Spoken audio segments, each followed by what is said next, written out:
আসসালামু আলাইকুম। ফুটবল রিপোর্টে স্বাগতম। Plan change, tactics change. গত সিজন আমাদের কোনো নাম্বার 9 ছিল না। কার্লো অ্যানচেলত্তির ফরমেশন ছিল 4-4-2। আর ওই season Carlo Ancelotti success, Real Madrid success, আর জুড বেলিংহাম কেমন সাকসেস ওইটা আমাদের সবার দেখা। এরপর এই সিজন কিলিয়ান এমবাপ্পে জয়েন করলো। কিলিয়ান এমবাপ্পে বিশ্বের সেরা স্ট্রাইকার। কিলিয়ান এমবাপ্পে জয়েন করার পর কার্লো অ্যানচেলত্তি ফরমেশন চেঞ্জ করলো।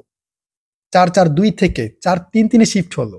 4-4-2 থেকে 4-4-3 শিফট হওয়ার পর রিয়াল মাদ্রিদের game change, rhythm change. Real মাদ্রিদের ম্যাচ গেম কন্ট্রোলে নাই। যে টিমগুলা সাইড পাইতো না ওই টিমগুলোর সাথে হাঁটতেছে, ম্যাচ ড্র করতেছে। এরপর কার্লো অ্যানচেলত্তি মাঝখানে তার সিদ্ধান্ত পরিবর্তন করছিল। 4-3-3 থেকে আবারও 4-4-2 শিফট হয়েছিল। কার্লো অ্যানচেলত্তি এখানে এক্সপেরিমেন্ট করার ট্রাই করছিল, বাট সাকসেস হয় নাই। 4-3-3 থেকে 4-4-2 শিফট হওয়ার পর রিয়াল মাদ্রিদের অ্যাটাকিং লাইনে কম্বিনেশন হইতেছিল না। বাজে ফিনিশিং, অ্যাটাকিং লাইনে কোনো গোছানো গেম নাই। কিলিয়ান এমবাপ্পে, ভিনিসিয়াস জুনিয়র কিছুই করতে পারতেছিল না। এর মধ্যে বেলিংহ্যামের পজিশনও চেঞ্জ করানো হয়েছিল, তাকে নিয়ে এক্সপেরিমেন্ট করছিল, ওইটাও সাকসেস হয় নাই। কার্লো অ্যানচেলত্তি যখন 4-4-2 সাকসেস হইতেছিল না, হ্যাঁ, তখন আবার রদ্রিগো বেঞ্চ হয়েছিল, যেহেতু দুইজন অ্যাটাকার স্টার্ট করছিল। কার্লো অ্যানচেলত্তি 4-4-2 সাকসেস হইতেছিল না। এরপর সে আবার 4-3-3 শিফট হয়েছে, 4-3-3 ব্যাক করছে, বাট কোনো কাজ হইতেছে না।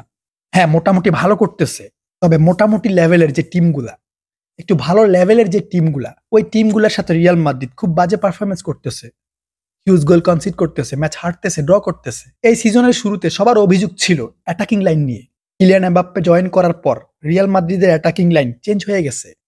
তাদের যে রিদম ছিল ওইটা কন্ট্রোলের বাইরে চলে গেছে। বাট রাইট নাও আমাদের মেইন প্রবলেম ডিফেন্সিভ লাইনে। আমাদের যে অ্যাটাকিং লাইন ওইটা আমার মনে হচ্ছে সলিড, আমরা ভালো গেম পাইতেছি, বাট এই মুহূর্তে আমাদের যে মেইন প্রবলেম ওইটা ডিফেন্সিভ লাইনে।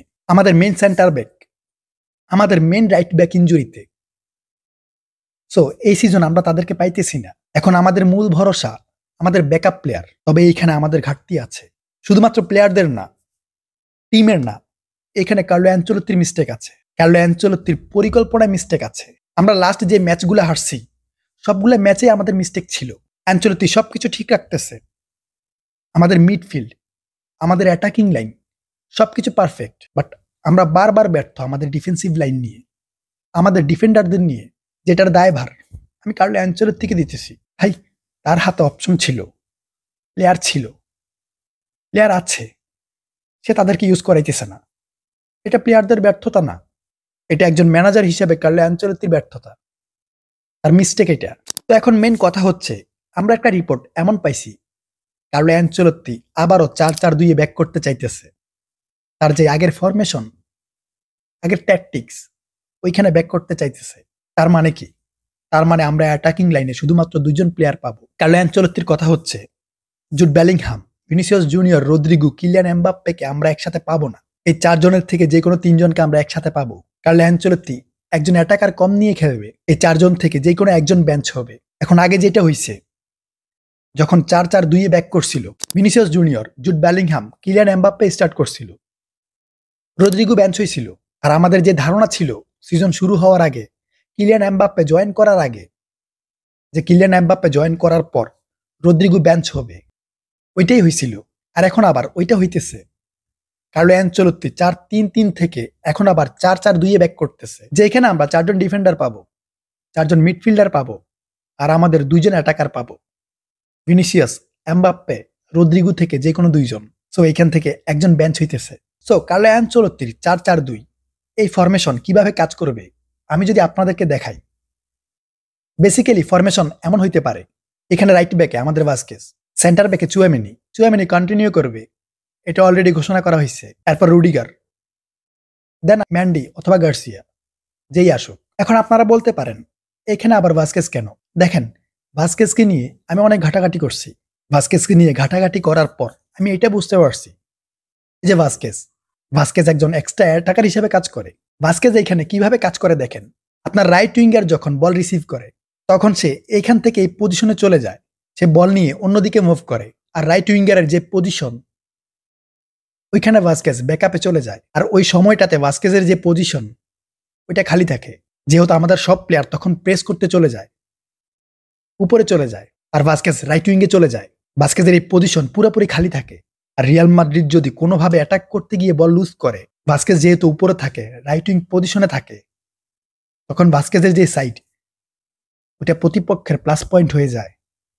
ভাই নর্মাল ব্যাপার, আপনারা দেখেন ভাস্কেস ওইখান থেকে আসতে আসতে প্রতিপক্ষ কিন্তু অ্যাটাক করে ফেলবে, তারা স্কোর করতে পারবে। সো ভাস্কেস যখন উপরে চলে যায়, তখন তার পজিশনে ব্যাকআপ দিতে হবে, যেটা এখন হইতেছে না। যেহেতু মিডে আমাদের শুধুমাত্র 3 জন, যেহেতু রাইট ব্যাকে ভাস্কেস, লেফট ব্যাকে মেন্ডি, সেন্টার ব্যাকে চুয়ামেনি, রুডিগার, আর আমাদের এখানে সেভায়েস, Camavinga, Jude Bellingham, Fede Valverde. এখন এই যে ভালভার্দে আর জুড বেলিংহাম, এদের মেইন রোল কি? এরা মিডে খেলবে, বাট তাদের মেইন পজিশন উইং ব্যাক। এদের কাজ শুধুমাত্র মিডে না, এদের কাজ রাইট উইঙ্গের হয়ে খেলা, রাইট ব্যাক, লেফট ব্যাককে ব্যাকআপ দেওয়া, সাপোর্ট দেওয়া। এই যে বেলিংহাম এখানে ব্যাকআপ দিবে, দেন ভিনিসিয়াস জুনিয়রকে হেল্প করবে, ভিনিসিয়াস জুনিয়রের সাথে পজিশন সোয়াপ করবে। এরপর ফেদে ভালভার্দে, যেহেতু ফেদে ভালভার্দে সব পজিশনে খেলতে পারে, আর লোকাস ভাস্কেস আমাদের রাইট উইঙ্গে চলে যায়, পুরে উঠে খেলে। সো এই পজিশনে ভালভার্দে অনেক গুরুত্বপূর্ণ। ভালভার্দে এখানে অ্যাটাক করে খেলতে পারবে, মিডে কন্ট্রোল করতে পারবে, রাইট ব্যাকে লোকাস ভাস্কেসকে ব্যাকআপ দিতে পারবে। মোট কথায় ম্যাচে সব থেকে বিজি থাকবে এই দুইজন। এখন এইখানে এই যে সেভায়েস, কামাভিঙ্গা, এরা ডাবল পিভটে খেলবে। এখন এই যে 4-4-2 এই ফরমেশন, এই ফরমেশনের উপকারিতা কি? এর উপকারিতা হচ্ছে আমরা এক্সট্রা 2 জন উইঙ্গার পাইতেছি, এক্সট্রা 2 জন ডিফেন্ডার পাইতেছি, যারা মিড কন্ট্রোলের সাথে সাথে ডিফেন্সকে ব্যাকআপ দিবে, উইঙ্গার হয়ে কাজ করবে। এমবাপ্পে ভিনিসিয়াস জুনিয়রকে হেল্প করবে। সো এটা নর্মাল ব্যাপার। কার্লো অ্যানচেলত্তি আগে এই ফরমেশনে খেলাইছে, রিয়াল মাদ্রিদ অনেক ভালো করছে, বাট এমবাপ্পের পজিশনে তখন রদ্রিগো ছিল। রদ্রিগো এই পজিশনে বেস্ট। যেহেতু এখানে কিলিয়ান এমবাপ্পে চলে আসছে, তো কিছুটা স্লো মনে হইতেছে আমার। কার্লো অ্যানচেলত্তি যখন এই সিজন 4-4-2 ট্রাই করছিল, তখন আমরা রিয়াল মাদ্রিদের কাছ থেকে তেমন ভালো পারফরমেন্স পাই নাই। হ্যাঁ, এখানে রদ্রিগো থাকলে সিন চেঞ্জ হইতে পারত। তবে এখন আমরা যদি এই ফরমেশন ফলো করি, এখান থেকে রদ্রিগো আউট। এখন আপনারা যদি প্রশ্ন করেন এখানে রদ্রিগোকে রাখার কোনো ব্যবস্থা আছে কিনা, তাহলে আমি বলবো আছে, বাট কিলিয়ান এমবাপ্পেকে রিয়াল মাদ্রিদ বেঞ্চ করবে না। আর যে এইখানে ফেদে ভালভার্দেকে বাদ দিয়ে এখানে রদ্রিগোকে নিয়ে আসবে না। ভাই ভালভার্দে যা করবে রদ্রিগো তা করবে না। ভালভার্দে শুধুমাত্র তার পজিশনে খেলে না, ভালভার্দে সব পজিশনে খেলে। সো এইখানে রদ্রিগোর চান্স খুবই কম। তার মানে আমরা রদ্রিগোকে স্যাক্রিফাইস করতেছি, যেহেতু আমাদের ভালভার্দে গুরুত্বপূর্ণ। আর কিলিয়ান এমবাপ্পেকেও বেঞ্চ করবে না। হ্যাঁ, Rodrygo best player, best attacker, best controller, dribbler. হ্যাঁ, রদ্রিগো খেলবে। কার্লো অ্যানচেলত্তির থিঙ্কিং এটা, সে বিগ ম্যাচ গুলাতে 4-4-2 চলে যাবে, বাট বাকি ম্যাচ গুলাতে 4-3-3 থাকবে, যেখানে রদ্রিগো কন্টিনিউ করবে। তবে এখানে আরো একটা প্লাস পয়েন্ট আছে রদ্রিগো বেঞ্চ হওয়ার। 4-4-2 শুরু করার পর আমাদের কাছে একজন প্লেয়ার থাকতেছে, একজন অ্যাটাকার থাকতেছে, আমরা ওই প্লেয়ারটাকে ইউজ করাইতে পারবো সুপার সাব হিসাবে, যেটা রদ্রিগো হবে, যেটা রিয়াল মাদ্রিদের জন্য প্লাস পয়েন্ট। কার্লো অ্যানচেলত্তির ভরসা। এরপর মিডে আমাদের কাছে অনেক প্লেয়ার আছে ভাই, আমাদের আর্দা গুলার আছে, ব্রাহিম ডিয়াজ আছে, লুকা মডরিচ আছে, এখানে কোনো টেনশন নাই। তবে কার্লো অ্যানচেলত্তির এখন মেইন টার্গেট থাকতে হবে লা লিগা, চ্যাম্পিয়ন্স লিগ। কিভাবে উইন হওয়া যায়, এই টিমটাকে কিভাবে গোছানো যায়, ফরমেশন যাই হোক, আমাদের এই সিজন ভালো করতে হবে ভাই। আমরা অনেক পিছিয়ে আছি। তবে আমরা যেটা বলতেছি, আমাদের মেইন প্রবলেম ডিফেন্সিভ লাইনে। হ্যাঁ, এখানে মিস্টেক আছে। আমরা অ্যাসেনসিওকে চাই, আমরা ভাস্কেসকে চাই না, বাট এদের মধ্যে কোয়ালিটি আছে। এখন রিয়াল মাদ্রিদের কার্লো অ্যানচেলত্তির মিস্টেক কোথায় হইতেছে, এটা এখন পর্যন্ত বের করতে পারতেছি না। এখন দেখি ফরমেশন চেঞ্জ হোক, বোঝা যাবে, বের করতে পারবো মিস্টেক আসলে কোথায়। এতদিন কে মিস্টেক করতেছিল, কোথায় মিস্টেক হইতেছিল। 1-2টা ম্যাচ যাক, তখন আমরা বুঝতে পারবো। আশা করি কার্লো অ্যানচেলত্তি আমাদেরকে ভালো কিছু উপহার দিবে।